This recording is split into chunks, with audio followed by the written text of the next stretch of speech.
Zongi penza ipa ina bango. Jésus rentre dans son village. Yesu zongi na mboka na ye. Adibanga. S'étant rendu dans son parti.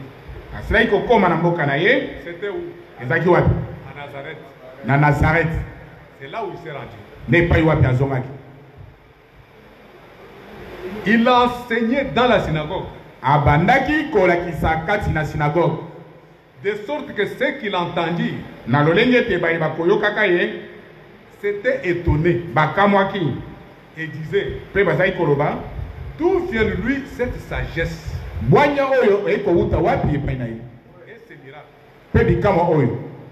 Vous rentrez dans votre famille. Ozongi pesa na libota na yo. Vous prêchez les gens de votre maison. Otei batu ya ndako na yo. Mais il se demande, bazomi tuna, d'où lui vient cette sagesse? Bwanya oyo ezo uta ye wapi? Depuis quand il est pasteur, Banda mukoloni ya koma pasteur. comment il prêche la nouvelle naissance? Ndenge nini akote ya motema sika? Comment il prêche la justification? Boni boni akote kolongisama. Comment il prêche le baptême du Saint-Esprit? Boni boni akote libatisa molimo mosantu. D'où lui vient toute cette connaissance? Boye dio nyonso zo uta ye wapi? C'était étonné. Bakamwaki. Étonné. Ils disent, n'est-ce pas les fils du cultivateur ici? Azali mwana ya mosali bilanga oyo te? Les cultivateurs que nous connaissons, Tata wazo sa bilanga o. que nous avons chassé de notre mission. Oh to bengana na mission na biso. Il est allé dans son village. Akei na mboka na ye. On l'avait chassé Bengana ki ye. parce qu'il croyait à la polygamie. Po ete azali kondima basebele. Kobala basebele. Non seulement il croyait, Kaka te azali kondima yango. il le pratiquait. Abandaki kosalela yango pe. On l'a chassé. Babengani ye. N'est-ce pas le fils de cet homme-là? Ezali mwana ya mutu wana te? N'est-ce pas Marie qui est sa mère? Ezali Marie te mama na ye? Jacques, Jacques, Joseph, Joseph, Simon, Simon, Jude, na Jude. ne sont-ils pas ses frères? Bazali bayaya na ye te? C'était les frères de Jésus. Bazaki bandeko ya Yesu. Bango nyonso. C'était ses grands frères. Bazaki bakulutu na ye. Ce n'étaient pas les enfants que Marie a eu après Jésus. Ezali bana oyo Marie azwi ya nsima na Yesu te. C'était les enfants de Joseph. Bazalaki bana ya Joseph. Joseph était un veuf. Joseph azali mobali oyo akufelaki mwasi. Il avait beaucoup d'enfants. Azali na bana. Dont Jude, Jude azalaki. Simon, Joseph, Jacques. tous c'était les frères de Jésus, mais ses grands frères. Bango nyonso bazalaki bayaya ya Yesu. C'était les enfants d'un polygame, d'un veuf. Bazalaki bana ya mobali oyo akufelaki mwasi. Joseph était un veuf. Joseph azalaki mobali oyo akufelaki mwasi. Il avait des enfants. Azalaki na bana. Il est allé voir une jeune fille Akei komona elenge mwasi. d'à peu près 14 ou 15 ans. Ya bambula zomi na mine to zomi na mitano. Il l'a fiancée. Abandisi libala. Mais aujourd'hui, Lelo va chercher seulement une petite fille. luka kaka mwana muke. On va te dire que tu es pédophile. Bakoloba oyo tata ndoki. Ah, c'est un pédophile. Mais voilà un vieux. Tala nkolo. Avec déjà une ribambelle d'enfants. Na bana. Il va se marier. Akei kobala. Il trouve une jeune fille. Akei koluka elenge mwasi. Et il était fiancé à cette jeune fille. Mpe abandisi libala na elenge La mwasi wana. jeune fille là, c'était Marie. Elenge mwasi wana azalaki Marie. Et c'est Marie qui est la mère de Jésus-Christ. Marie nde mama na Yesu. Donc, un homme comme ça, Moto alolenge wana. il dit, et ces sœurs ne sont-elles pas parmi nous? Mpe bandeko na ye ya basi bazali kati na biso te? D'où lui viennent donc toutes ces choses? Kasi biloko oyo nyonso ezouta ye wapi? Il prêche la promesse. Azoteya elaka. Il prêche le baptême du Saint-Esprit. Akoteya libatisa molimo mosantu. Il prêche la nouvelle naissance. Akoteya mbotama ya sika. Il prêche la justification. Azoteya D'où lui kolongisama. viennent lui toutes ces choses? Biloko oyo nyonso ezouta wapi? Il était pour eux une occasion de chute. Azaki mpona bango libaku. Tina moko ya libaku. Mais Jésus leur dit, Kasi Yesu alobi na bango. un prophète Mosakoli n'est méprisé que dans sa patrie. bacholaka ye kaka na mboka na ye. Il n'a pas dit seulement dans sa patrie. Abi kaka na ndako na ye te. Na mboka na ye te. maison. Mpe na ndako na ye. Ndako na ye. Dans sa maison. Na ndako na ye. Un prophète, Mosakoli il n'est méprisé que dans sa maison. bacholaka ye kaka na ndako na ye. Parmi les siens, Kati na baoyo ya ye. parmi ses frères, Kati na bandeko na ye ya mibali. parmi ses sœurs, Kati na bandeko na ye ya basi. il est méprisé. Bazochola ye. Vous comprenez ça? Ozolanda Un yango. prophète Mosakoli n'est méprisé bacholaka ye kaka que dans sa maison, kati na ndako na ye. dans sa patrie. Kati na libota na ye. Les prophètes, Mosakoli. Dans nos maisons. Na bandako na biso. Nous souffrons. Nous souffrons. Tozo mona passe. Les téléphones souffrent tous les jours ici. Téléphone ezo mona passe. On appelle. On appelle. Bazo benga. On appelle. Bazo benga. Tout ça Nyoso wana. pour critiquer les prophètes. Para kotonga Mosakoli. Les prophètes qu'on vous a donnés Mosakoli ba pesi bino. dans la maison. Kati na ndako. Critiquer à longueur de déjeuner. Bozo tonga. À longueur de nuit. Butu Les butu. téléphones ne dorment pas. Téléphone ela la gate. Ah! Laissez ça. Botika biloko wana.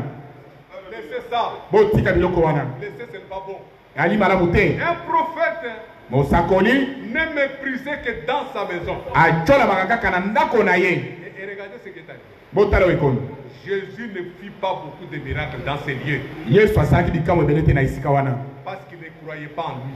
Po ete bazali kondimela ye te. Vous pouvez être dans la famille, hein. Okoki kozala kati na libota Vous critiquez votre frère bozotonga ndeko na à bino longueur de journée. na moi moi Mais il ne fera pas de miracles devant vous. akosala bikamwa te liboso na bino. Vous allez attendre longtemps. Okozala ntango molai Mais il ne fera pas de miracles devant vous. akosala bikamwa te liboso na bino. Pourquoi? Mpo na nini? À cause de votre incrédulité. Na ntina ya motema ekense na bino. C'est ça. À cause de votre incrédulité. Na ntina ya motema ekense na bino. Vous ne verrez pas de miracles. okomona bikamwa te. Vous allez avancer comme ça okokoba ndenge wana et le Seigneur ne sera pas avec vous. kora kozala na bino te. Matthieu 10. Matayo mokapa zomi. Matthieu 10.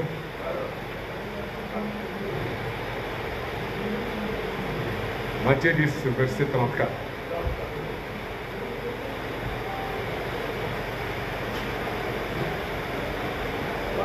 Matthieu 10, verset 34, il dit, Matayo mokapa zomi molongo atumi sato na mine elobi. ne croyez pas Bondima te que je suis venu ete ngai na ye apporter la paix sur la terre. na ye kopesa kimia na mokili. Non, Te je ne suis pas venu apporter la paix, na ye kopesa kimia te. mais l'épée. Asi mopanga C'est ce que Jésus est venu apporter. nde oyo Yesu amemaki. L'épée. Mopanga Il a dit, alobi car nzambi je suis venu na ye pour mettre la division mpona kotya bokabwani entre l'homme et son père. kati na mobali na tata na ye. Vous trouvez un homme Okuta mpenza mobali divisé, akabwani na tata na ye na tata na ye ils ne s'entendent pas. bazoyokana te. L'autre a la parole, mosusu aza na liloba l'un est de nouveau, abotami sika, mais l'un n'a pas. mosusu aza na yango te. C'est ça le problème. likambo nde wana Je suis venu na ye mettre la division kotya bokabwani entre l'homme et son père, kati na mobali na tata na ye, entre la fille et sa mère, kati na elenge mwasi na mama na ye, entre la belle-fille et sa belle-mère. kati na elenge mwasi na mama bokilo na ye. Et l'homme mpe mobali aura pour ennemi akozala na banguna les gens de sa maison. bato ya ndako na ye. L'homme bali aura pour ennemi akozala na banguna les hommes de sa maison. bato ya ndako na ye. C'est ça. C'est la Bible. ezali biblia Elle s'accomplit encore aujourd'hui. ezokokisama lisusu lelo. Tout ça, c'est quoi? nyonso ezali C'est le diable qui le fait. ezali zabolo nde azosala yango. Le diable peut entrer dans un frère. zabolo akoki kota kati na ndeko Il devient un justicier. akomi mpenza moto ya justice, Il commence à être un justicier. akomi mpenza lokola mosambisi, Il devient même un inspecteur de travaux. akomi lokola inspecteur, Il devient un inspecteur. akomi na C'est inspecteur. le diable. ezali zabolo, C'est toujours le diable. ezali kaka zabolo, C'est toujours le même diable. kaka zabolo moko Je moko suis venu na ye pour mettre la division mpona kotya bokabwani entre un homme et son père, kati na moto na tata na ye, entre une fille et sa mère, kati na elenge mwasi na mama na ye, entre une belle fille et sa belle-mère. kati na elenge mwasi na mama bokilo na ye. Et l'homme mpe mobali aura pour ennemi akozwa lokola banguna les gens de sa maison. bato kaka ya ndako na ye. Alors celui qui aime son père oyo alingi tata na ye ou sa mère ata mama na ye plus que moi koleka ngai, n'est pas digne de moi, ye wana abongi na ngai te, n'est pas digne du royaume. abongi na bokonzi te. Celui qui aime son fils oyo alingi mwana na ye ou sa fille to ye mwana na ye mwasi plus que moi koleka ngai, n'est pas digne de moi. alongobani na ngai te.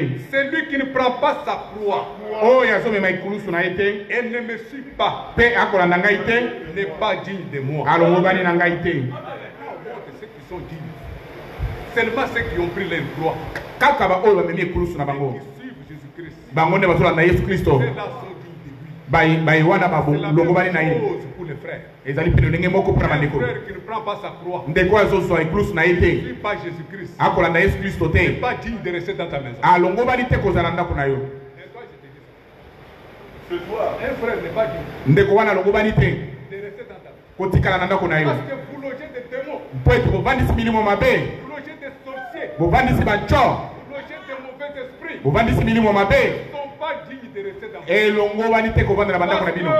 qu'ils n'assemblent pas avec vous. Po ete bakosangisa na bino te. Celui qui n'assemble pas avec moi, Oyo akosangisa na ngai te. il disperse. Azopanza. Celui qui disperse Oyo azopanza. ne peut pas assembler avec moi seulement à ma maison. Akoki kosangisa na ngai kaka te na ndako na Il ngai. ne peut pas assembler seulement devant la nourriture. Akoki kosangisa te kaka liboso ya bilei Il te. doit assembler avec moi devant la nourriture spirituelle. Asengeli kosangisa na ngai liboso ya bilei ya molimo. Ça, c'est la parole. Wana ezali liloba. Vous voulez une écriture? Bolingi likomi. Vous voulez une écriture? Bolingi likomi. C'est ça. Deutéronome. Deutéronome. Deutéronome 18.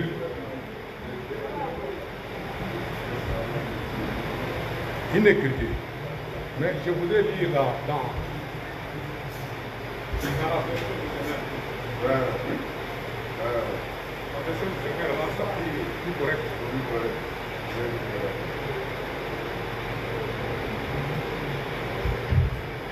Ah.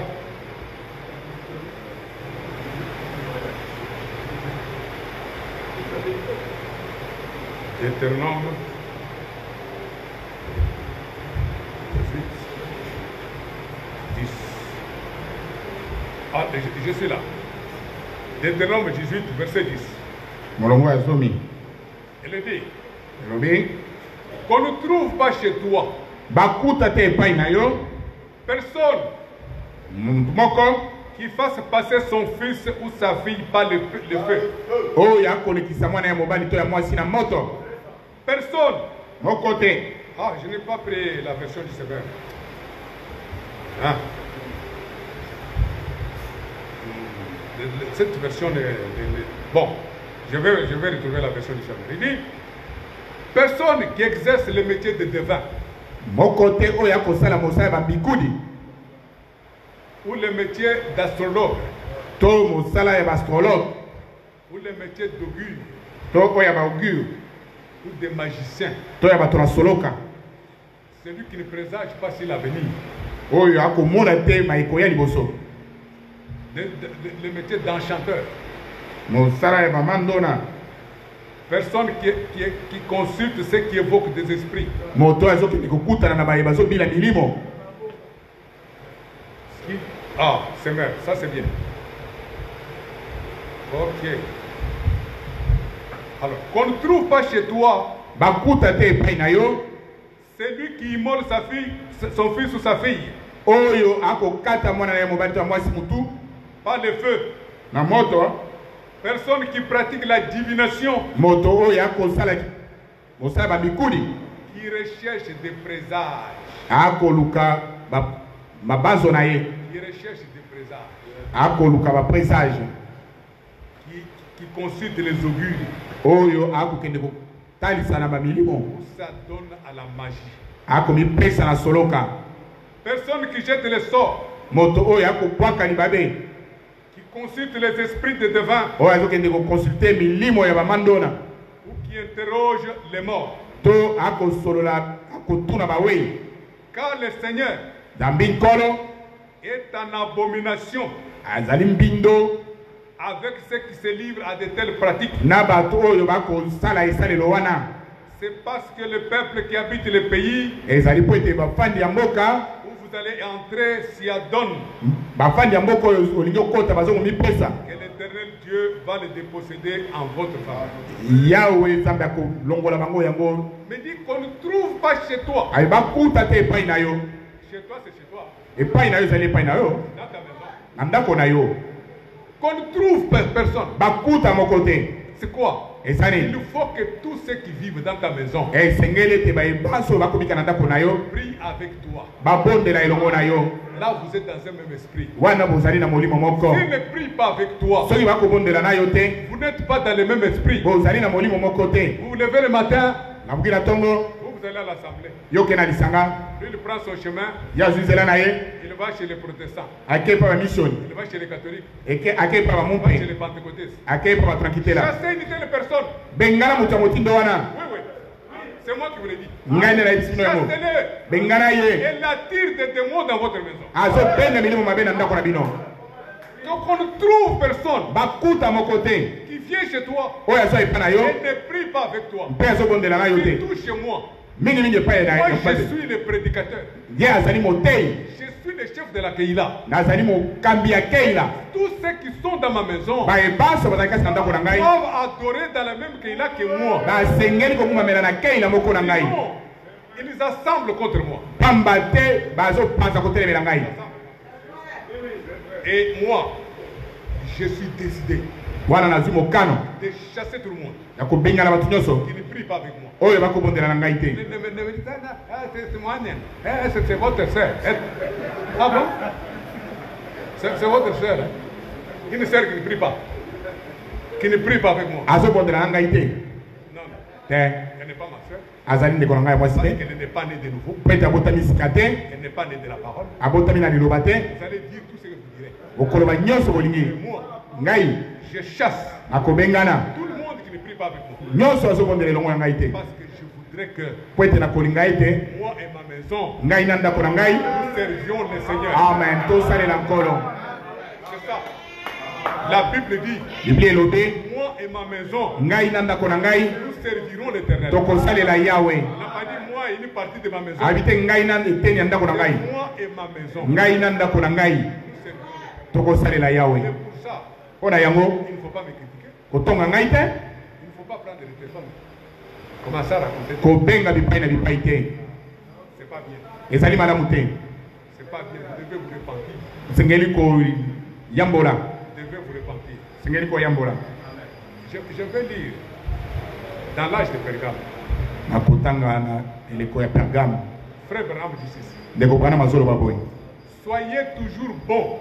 bozala kaka malamu N'ayez aucune malice, kozala na mayele mabe moko te aucune racine. mosisa moko te Ne laisse une racine d'amertume. mosisa moko ya mbonde bololo ezala te Quel que soit le mal ekoka kozala mabe qu'on a dit à votre sujet, oyo balobi na ntina na yo n'ayez jamais de mauvaises pensées kozala na mabanzo ya mabe te dans votre cœur na motema na yo contre celui qui a propagé le mal. kotelemela motu oyo apanzi yo mabe Si soki ça, c'est là où le diable cherche à s'installer. nde epai wapi nzambo nazoluka kokota Le diable cherche à s'installer là nzambo nazoluka kopanda wana pour manigancer quelque chose. mpona kobanda komanigasima biloko Vous croyez que les choses qui se passent dans nos maisons, ça se passe au hasard? bokanisi makambo oyo ezoleka na bandako na biso oyo ezolekana na pwasa Et les messagers de bonnes ou de mauvaises nouvelles, bapanzi ya sango malamu to ya mabe wana c'est le diable ezali nzambolo qui cherche à manigancer quelque chose. akoluka kobebisa eloko moko Il cherche à s'installer là azoluka afanda wana pour manigancer quelque chose. mpona koningisa eloko moko Couvrez simplement tout. Couvrez simplement tout zipa kaka nyonso de l'amour divin. na bolingo ya nzambe Confessez, tubela réparez bongisa et faites du bien mpe sala bolamu à ceux qui vous font du mal. na baye bakosala o mabe Parlez du bien loba na bolamu de l'homme qui a parlé du mal de vous. na moto alobi mabe mpo na yo C'est ainsi que vous garderez nde bongo okobomba votre cœur motema na yo libre de toute amertume. na bonsomi na bondobololo nyonso Vous gardez votre cœur tout libre de toute amertume. okobatela motema na yo na bonsomi ya bondobololo nyonso Vous savez, boyebi quand vous voyez à l'assemblée, soki bomoni na kati ya lisanga quelqu'un qui dit que non, on m'a prêché.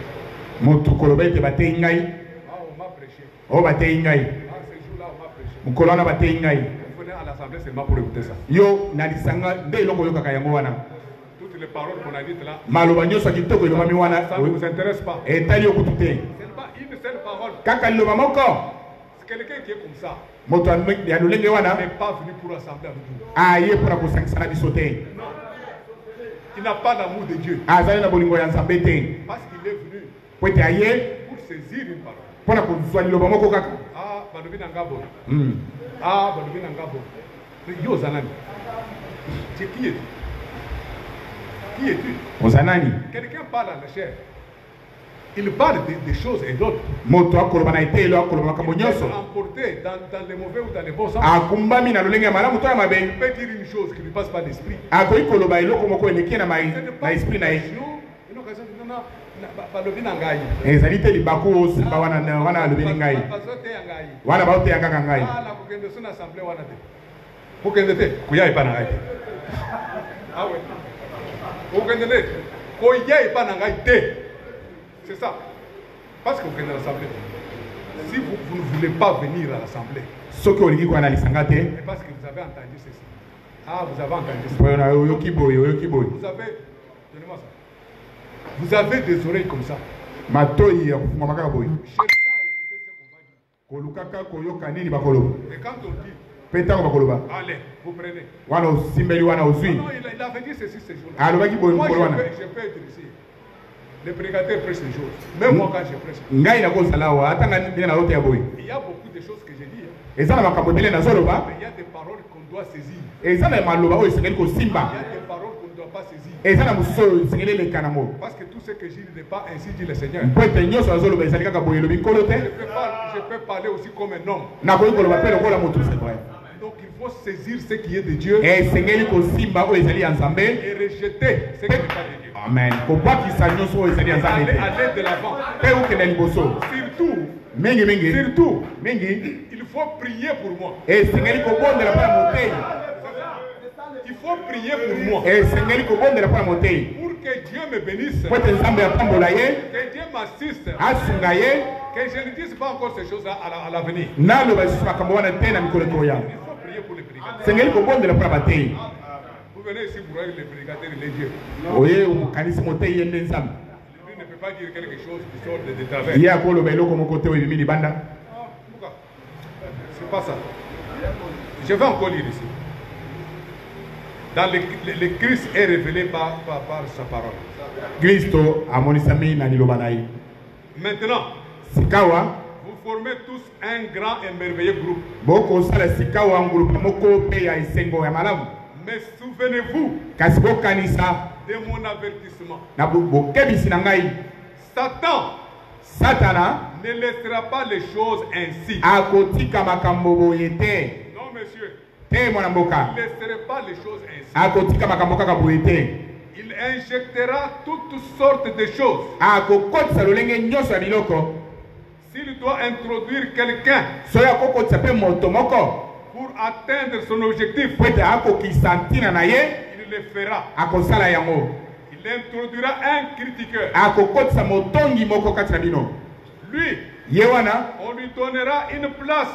bakopesa ye esika, On l'amènera à fraterniser avec vous bokomema ye abanda kozala bomoko na bino dans le calme. na malembe na kimia Ainsi de suite. mpe bongo na bongo. Ensuite, Na nsima il injectera une espèce de poison, akokotisa mwa lolenge moko ya bondobololo, un venin mwa vene qu'il commencera à répandre dans l'église. oyo akobanda kopanza kati na eklesia.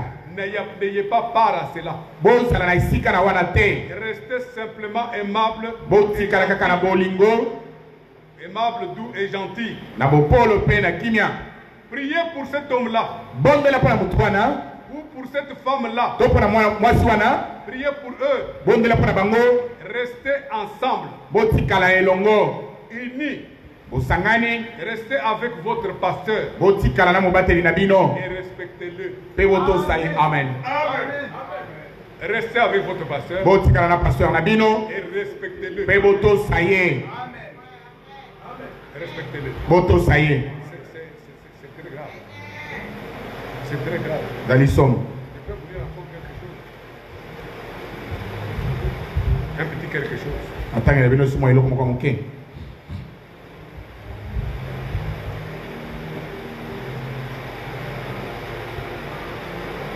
Il dit, hein,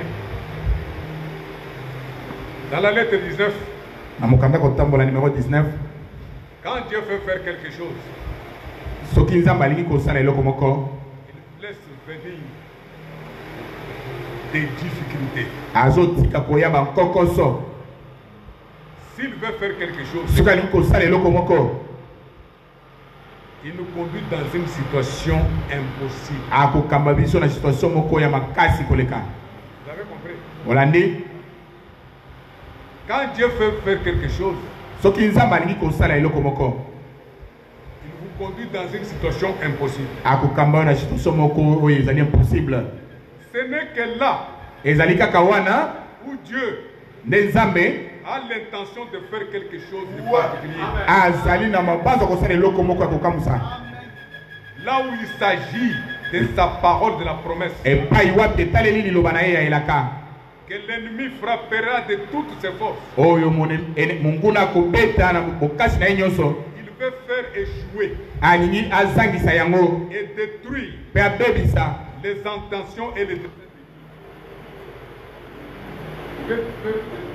intentions et les desseins de Dieu. alingi kobebisa mabanzo mpe mwango na nzambe. Cependant, nzokande notre Seigneur est le maître de toutes les situations. nkolo na biso azali nkumu ya basituation nyonso Il réalisera akokokisa ce qu'il a arrêté. oyo ye akani. Amen. Il accomplira akokokisa merveilleusement son œuvre. akokokisa mpenza na esengo nyonso mosala na ye. Amen. Amen. Et pour terminer, mpona kosilisa la lettre 41. kanda kotambola numero 41 Nous aurons toujours besoin de cette lettre. kozala ntango nyonso posa ya mokanda oyo Il y a de très bonnes choses. eza na biloko moko ya kitoko komona.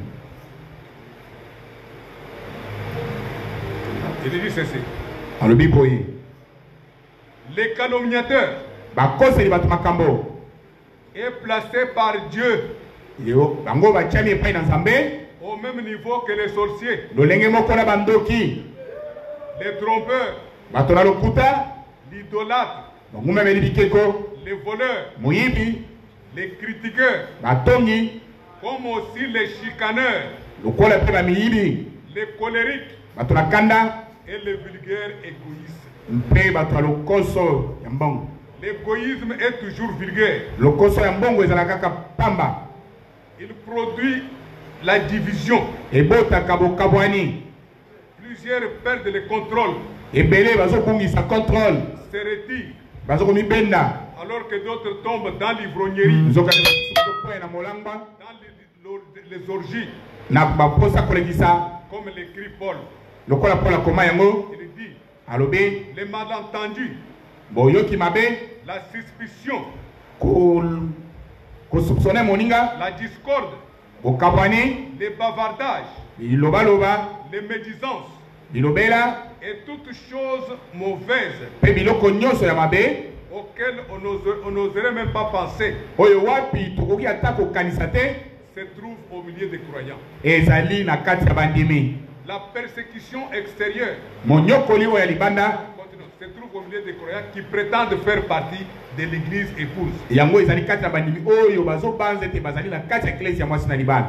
Cela n'a pas seulement l'apparence, yango ezali kaka na kotalisama te, mais il est malheureusement vrai ezali mpenza solo que le diable poursuit son jeu trompeur ete nzambo kolandisa je na ye ya lokuta avec des croyants na bandimi comme traîtres, lokola batraître bato bilongi mibale calomniateurs, bakoseli bato makambo accusateurs. bafundi Ils se comportent comme étant le diable, bazo kose comporte lokola bango moko bazali bazabolo. c'est-à-dire elingi koloba quelqu'un qui met tout sens dessus.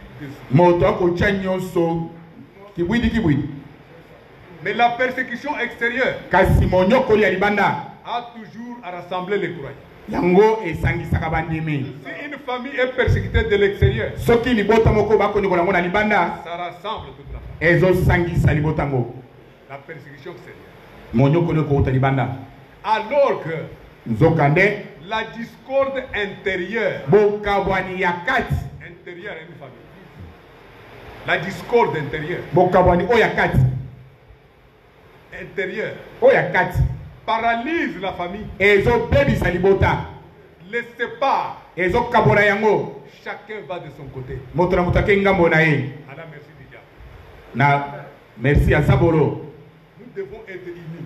tosengeli kosangana Mais unis autour de quoi? kosangana nzinga nini Autour de la parole. tosangani nzinga liloba amen Que ce soit en famille, ezala na libota que ce soit dans l'assemblée, ezala kati na lisanga vous devez être unis tosengeli kosangana autour de Jésus-Christ. nzinga na Yesu Kristo amen Pas unis autour de Branham, non. kosangana te nzinga Branham te Autour de Jésus-Christ. nzinga na Yesu Kristo Et vous allez vaincre mpe bokolonga la persécution extérieure qui vient. monyokoli oyo ekota libanda bokolonga yango Si vous êtes divisé, mpe soki bokabwani alors que chacun s'attache à ce qu'il veut. moto na moto akangami na oyo alingi Qu'est-ce que celui qui s'attache à une corde s'attache. oyo akangami na singa na ye akangama nango Que celui qui attache à une statue s'attache. oyo akangami na ekeko na ye akangami nango biso Nous nous attacherons au Seigneur Jésus. amen tokokangama na nkolo Yesu Kristo Et nous serons unis.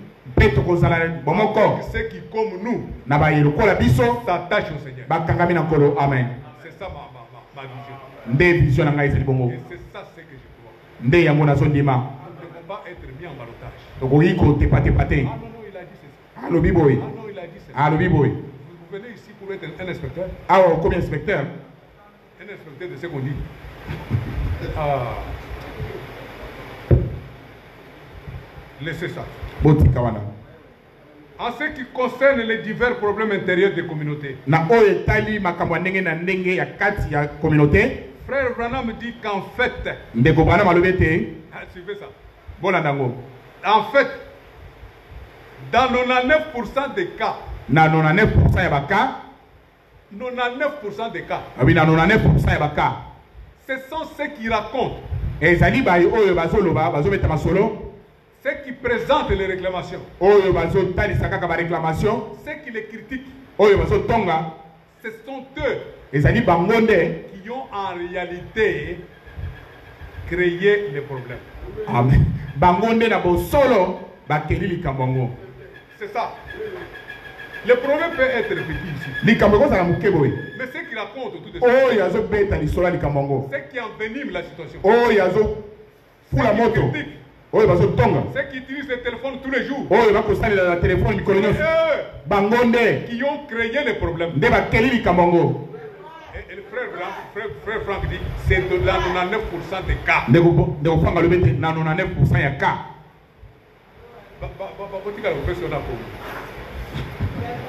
On va vous innover.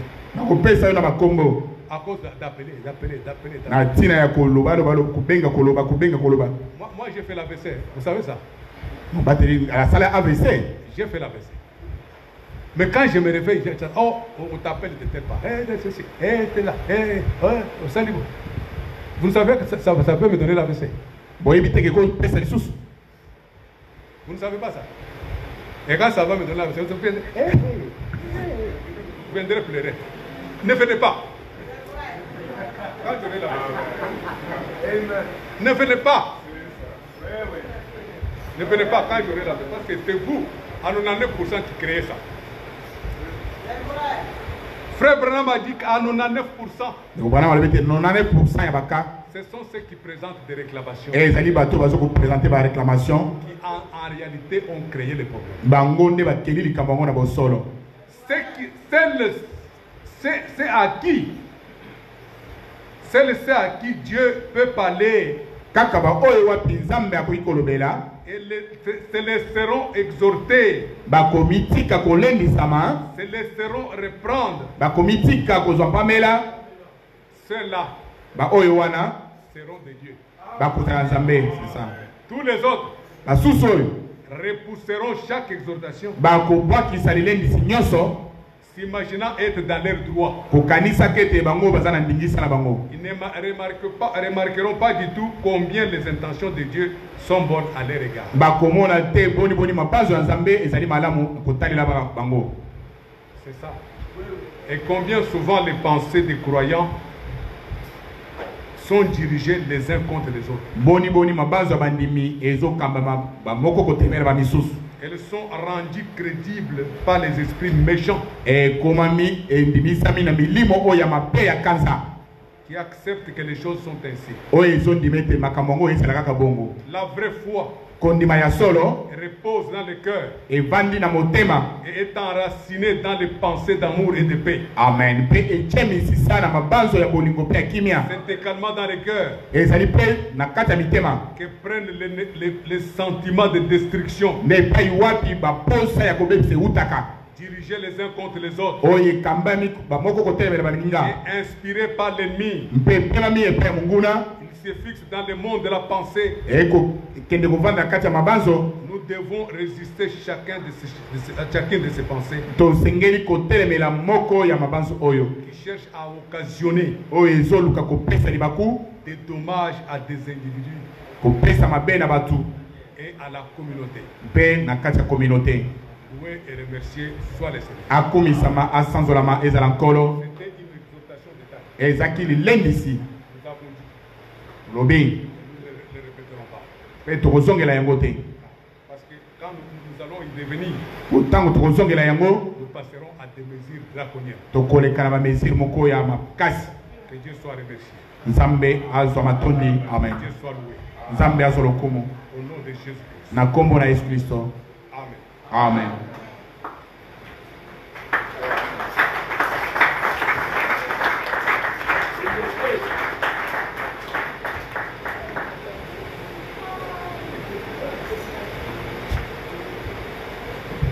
Que le Seigneur soit loué. Nous avons écouté une très bonne parole. Que Dieu bénisse le frère Benelli. Qu'il bénisse aussi le frère Robert qui l'a traduit. Qu'il bénisse également nous qui avons écouté. Alors, je vais lire juste deux phrases de la prédication du frère Franck qui a été diffusée le 23 mars. Le 21 mars. Ouais, le mercredi passé, 2022. 2022. Il dit louer et remercier soit le nom du Seigneur. Aujourd'hui, il m'est difficile de dire quelque chose en raison de deux remarques que nous avions faites hier. Il dit, on pourrait dire les choses de la bonne manière. Mais il y aura toujours des personnes qui les comprendront mal. Il dit, la chose que nous pouvons faire, c'est de ne blesser quelqu'un.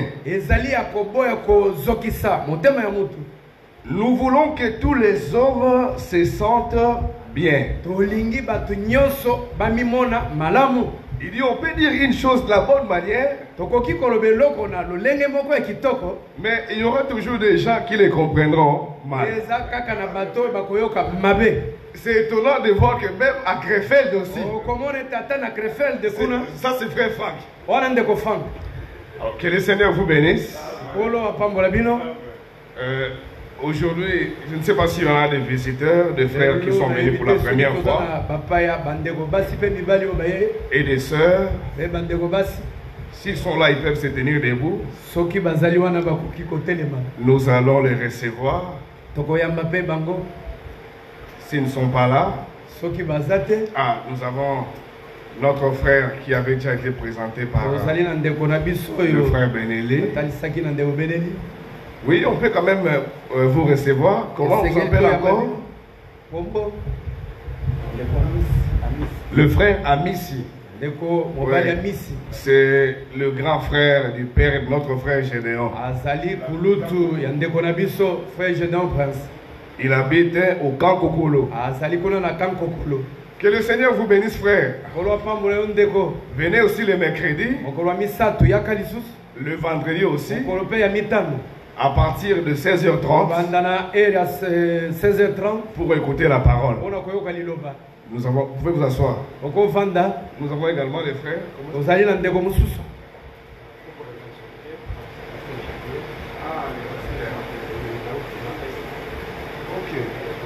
Le pasteur Jean-Pierre.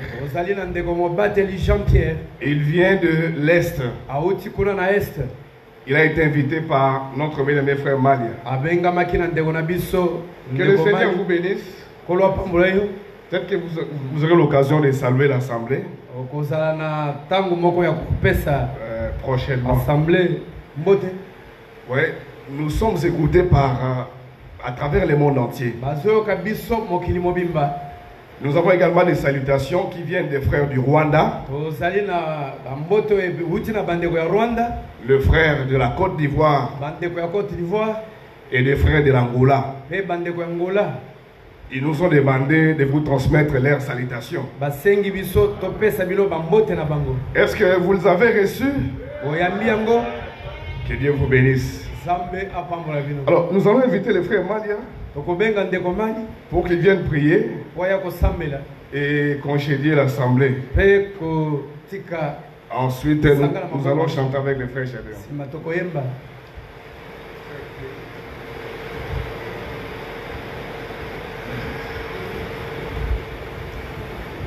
Prions le Seigneur. Encore une fois, Seigneur, nous te remercions pour cette occasion que vous nous avez accordée d'écouter encore ta parole. Merci Seigneur pour nous avoir parlé à travers ton serviteur, frère Benelli. Et vous venez d'utiliser et nous avons été fortement bénis. Seigneur, merci pour tout ce que tu viens de faire pour nous, Seigneur. Continuez toujours à nous enseigner, Seigneur. Continuez toujours à nous positionner dans ta parole pour que nous puissions, Seigneur, venir chaque fois écouter ta parole et que ta parole, nous puissions la mettre en pratique parce que nous sommes tes enfants.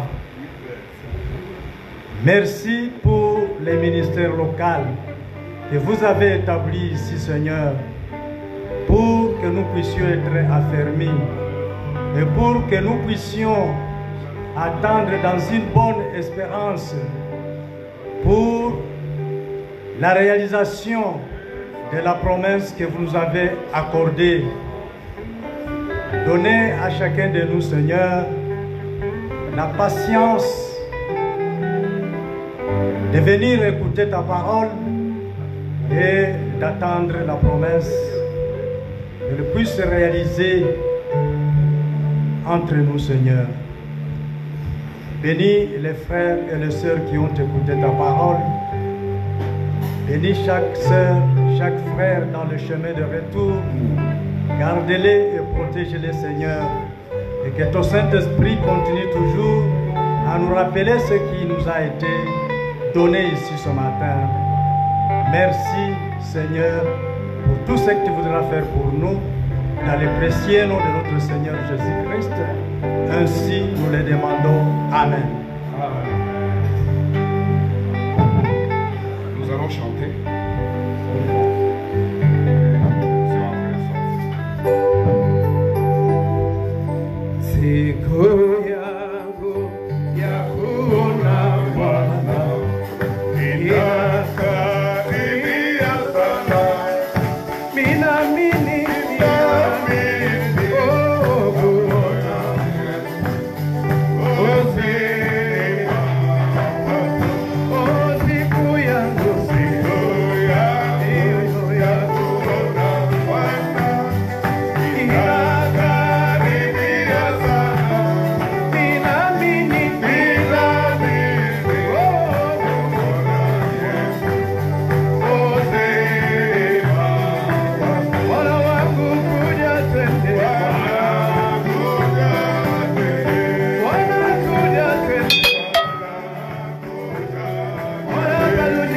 Tunateswa